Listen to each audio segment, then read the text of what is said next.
What if Carl Jung had identified a method to see past anyone's facade using only two questions? What if the individual in front of you is concealing something so essential about themselves that even they remain unaware of it? Keep watching, because by the end of this, your perception of people may be permanently altered. Have you ever felt like you truly understood someone only to be completely surprised by their true nature later? Comment 1 if you've ever been shocked by someone's hidden side. Comment 2 if you believe you're rarely fooled by appearances. You probably believe you understand. People read their emotions, decode their motives, foresee their actions. But Jung stated something that might completely dismantle that belief. Carl Jung, the pioneer of analytical psychology, asserted that the traits in others that provoke us can actually guide us to deeper self-understanding. Here's what often goes unnoticed. Jung found that genuine character isn't unveiled through triumphs, accomplishments, or even setbacks. Instead, it emerges in far subtler and more revealing ways. And I'll show you precisely how to identify them. Carl Jung dedicated more than 50 years to exploring the human mind, and his findings are unsettling. He discovered that everyone wears a persona, the social mask we show to others. Beneath that lies the shadow, as Jung called it, the aspects of ourselves we deny or suppress. Now, this is where things become truly compelling. It's crucial to listen closely. Jung observed that when we feel safe and in command, we can uphold our persona effortlessly. We can convincingly portray any identity we choose.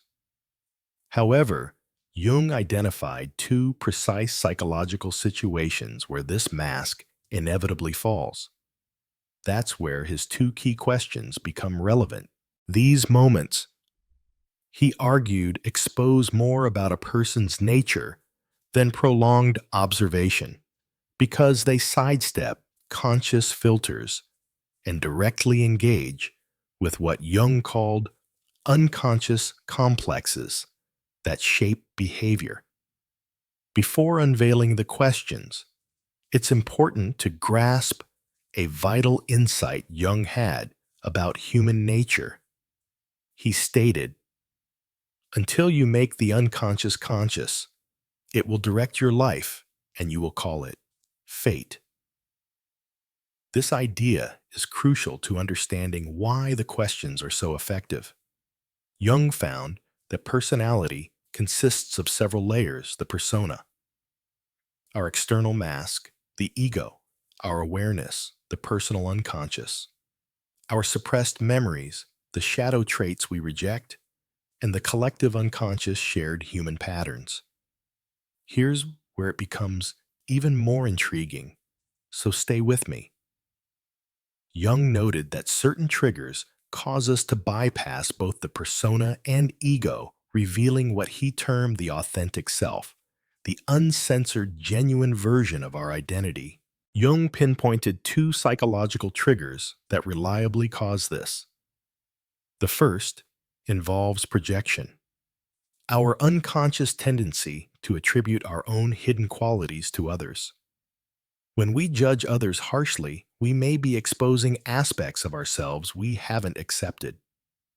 The second trigger pertains to what Jung termed ego inflation. When our identity is either threatened or excessively bolstered, the true self slips past the mask and is revealed. You're likely curious about what these questions actually are. But wait, because how you ask them is even more important than the questions themselves. The first question is, what kind of person do you absolutely despise?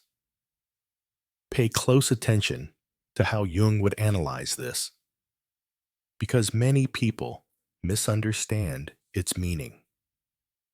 Jung found that the qualities we loathe in others often mirror our own rejected aspects, our shadow. He referred to this as psychological projection, and it's one of the most dependable methods of revealing someone's authentic self. When people respond to this question, they're not actually describing others, they're exposing their own internal blind spots. Here's where things become particularly compelling. Jung observed that the more emotionally charged a person becomes, while describing traits they dislike in others, the more likely those traits are parts of themselves they've disowned. Jung stated, "Everything that irritates us about others can lead us to an understanding of ourselves." Here are some examples of Jung's insights. If someone claims to hate dishonesty, Jung would infer that they likely wrestle with their own truthfulness, perhaps frequently deceiving themselves or hiding their own falsehoods. If they express disdain for selfishness, Jung believed it often signals a person who has deeply suppressed their own needs and cannot stand when others exhibit the very behavior they themselves have repressed. When someone says they despise weakness, Jung noted this typically uncovers someone deeply afraid of their own vulnerability, someone who constructs their identity around the appearance of strength. What's critical to understand is this: the shadow isn't made up solely of negative traits. Jung found it includes any characteristics we've been conditioned to deny or disown within ourselves. For instance, if someone dislikes showy or overly cheerful individuals, Jung believed it points to someone who has stifled their own joy or self-assurance. The second question is even more insightful. It reveals character when people are most unguarded. The second question: can you describe a moment when you were completely sure you were right but turned out to be wrong? This is where Jung's brilliance is evident, because this question uncovers a part of ourselves that typically remains hidden. Jung observed that a person's response to being wrong reveals more about their true nature than how they behave when they're right. Why is that?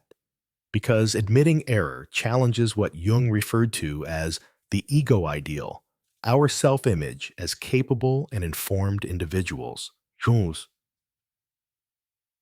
Jung explained that when this ideal self-image is threatened, various unconscious defenses are activated. Think back to a time when you were clearly in the wrong.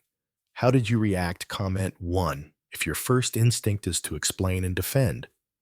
Comment 2 if you tend to admit fault and reflect. One response is denial. They might insist they weren't actually wrong, only that the situation shifted. Rationalization is another. They craft complex justifications to make their mistake appear logical. Through projection, they deflect blame onto others, claiming they were misled. In minimization, they downplay the issue, saying it wasn't significant.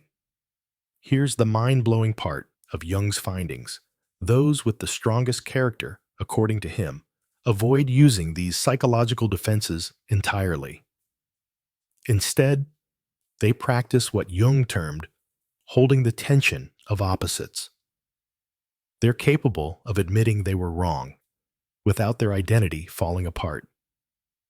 Jung once said, "The privilege of a lifetime is to become who you truly are." Those who sincerely reflect on their errors are on the path to becoming their most authentic selves. It's essential to observe specific types of responses. As Jung discovered, they expose important aspects of character. If someone can't provide an example, Jung would interpret this as a sign of deep denial, indicating they've built a fantasy world where they never make mistakes. This is what Jung described as psychological inflation. When the ego becomes so inflexible, it can't accept any flaws. If their first reaction is to blame outside forces, Jung concluded this shows an external locus of control. Such individuals think life happens to them, not because of them, and they typically avoid taking true accountability. If they react defensively, Jung found it indicates a person whose self-esteem heavily depends on always being right. Their sense of identity is so delicate that owning up to mistakes feels like a devastating blow. On the other hand, if they can laugh at their error, Jung said this shows psychological maturity, what he called integration, embracing both their strengths and flaws. Now here's what Jung considered the most profound insight from this question. He said, "Your vision becomes clear when you look into your heart. Who looks outside dreams. Who looks inside awakens." Jung realized these two questions are effective because they compel introspection, even if the respondent believes they're speaking about outside matters. The first question uncovers their shadow projections, while the second one exposes how they relate to being wrong or fallible. Yet Jung's findings went even deeper, and this next insight is critical to grasp. Jung observed that people tend to follow recognizable patterns depending on how they respond to these questions. First is the inflated ego type, those who assign all faults to others and never accept they're wrong. Jung found they're often the most insecure, relying on complex psychological defenses to shield themselves from their own shadow. Second is the self-deprecating type individuals who criticize traits they themselves harbor and confess too easily to faults. Jung considered this another defense. By lightly admitting flaws, they avoid confronting them on a deeper level. The third type is the integrated individual. A rare few are able to recognize both their projections and their errors without destroying their sense of self.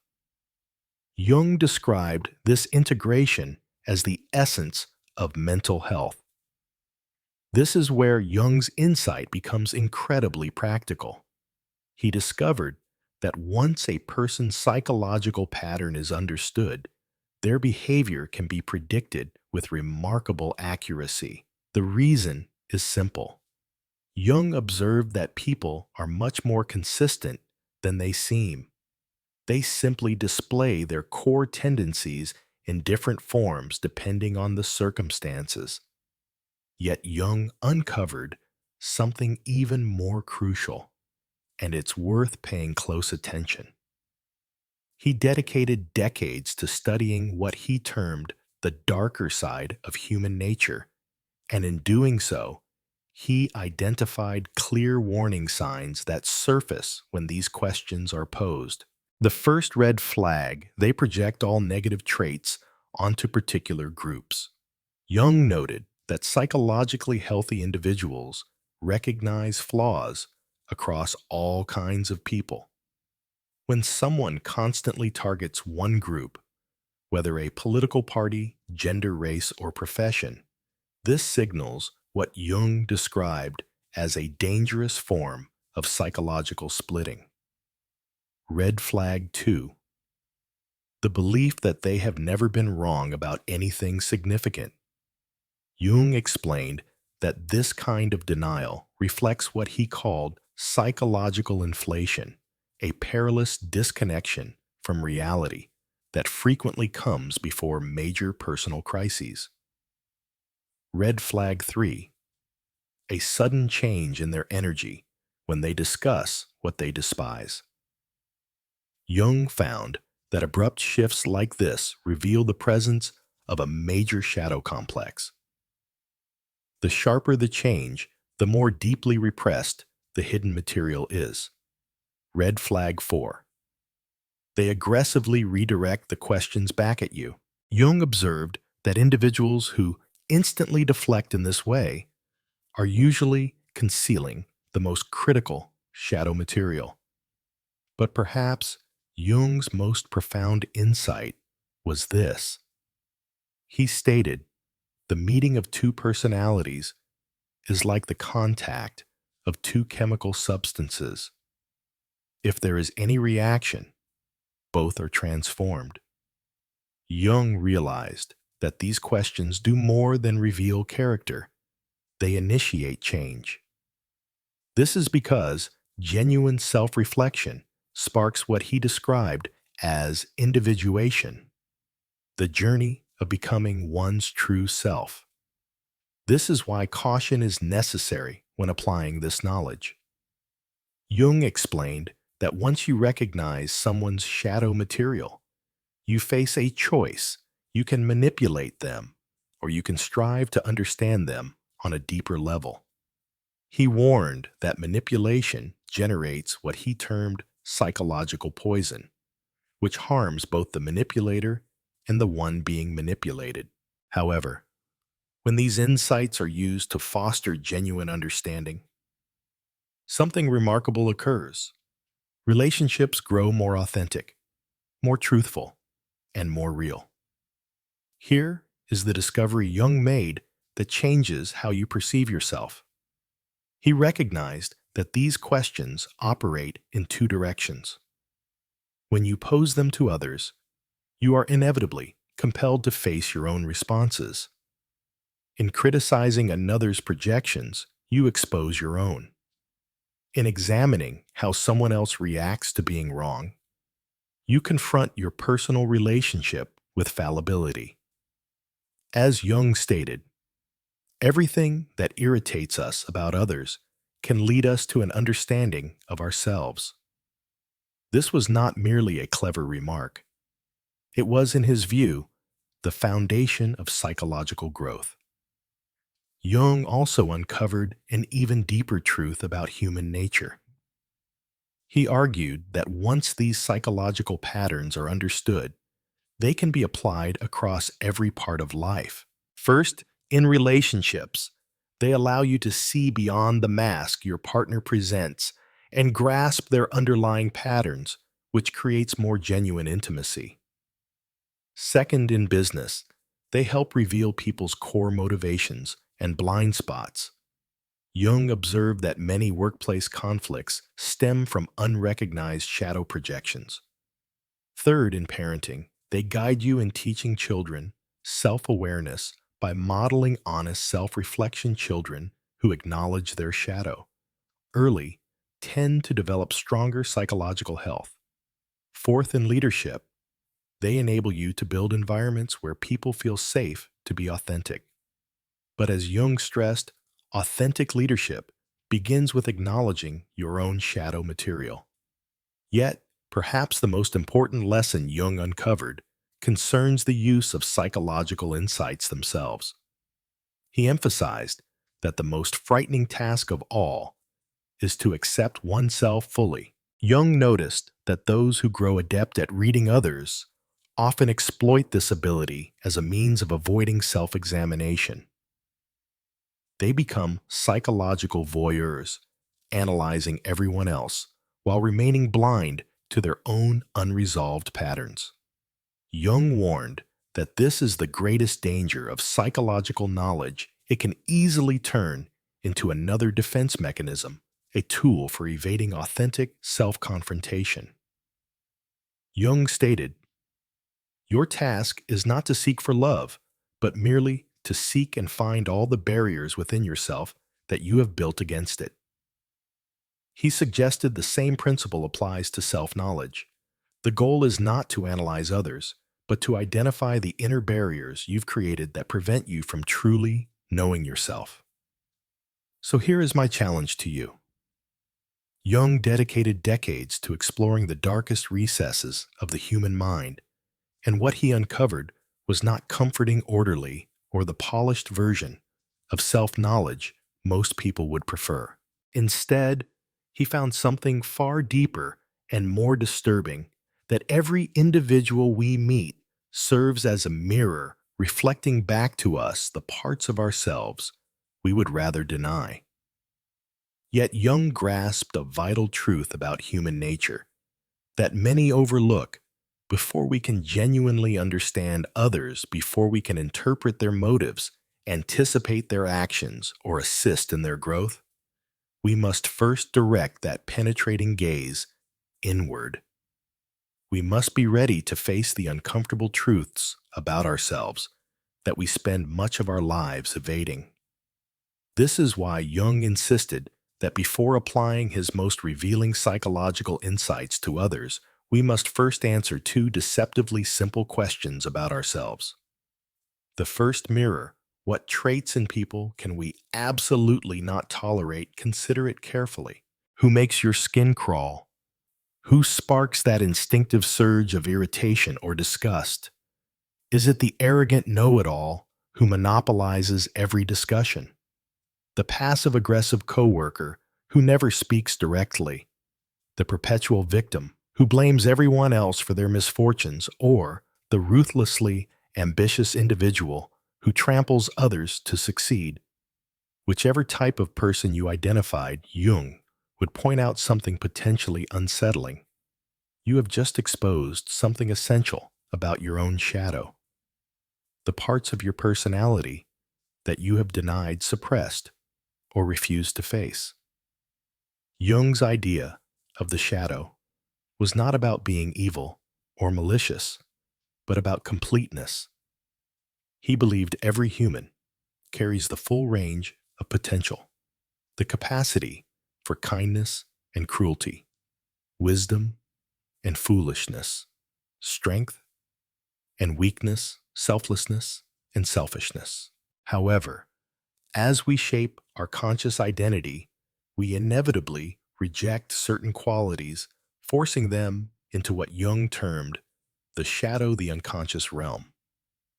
Those people who provoke us most strongly are not random irritants. They embody traits that exist within us but have been disowned. Take, for example, the arrogant person you can't tolerate. Look more deeply. Might you have your own unacknowledged relationship with pride and superiority, or the passive-aggressive individual who frustrates you? Could it be that you have your own strategies for sidestepping direct conflict while still trying to influence outcomes? This is not about blame or criticism. It is about awareness. Which traits in others provoke the strongest reactions in you? Comment 1. If you think those traits reflect something you've suppressed. Comment 2. If you believe they're simply incompatible with your values. Jung observed that our most intense reactions to others are seldom truly about them. They are about us. When we condemn someone harshly, we are often confronting a disowned aspect of ourselves being mirrored back. This realization produces an unconscious panic, which we experience as irritation, anger, or disgust.